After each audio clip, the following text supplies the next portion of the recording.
Television కి స్వాగతం. అందరికీ నమస్కారం.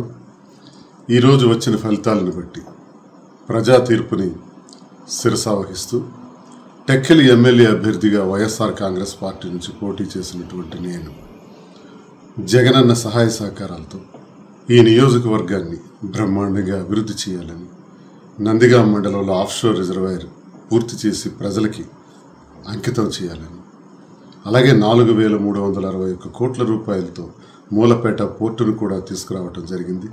అది కూడా వీలైనంత త్వరలో ప్రజలకు అంకితం చేయాలని, సంక్షేమం ద్వారా 4 మండలాల్లో కూడా 1,600 కోట్ల రూపాయలు అందిస్తూ మాకు తోచిన విధంగా నేను చేశాను, సేవ చేయగలిగాను.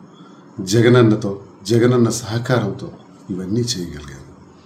కానీ ఈరోజు వచ్చినటువంటి ఫలితాల్లో నేను ఓడిపోయినప్పటికి కూడా ప్రజల పట్ల ఎల్లప్పుడూ పోరాడినటువంటి ప్రజలతో మమేకం అవుతూ నాకు 24 సంవత్సరాలు నా రాజకీయ జీవితంలో 17 సంవత్సరాలు ప్రతిపక్ష పాత్ర పోషించాను.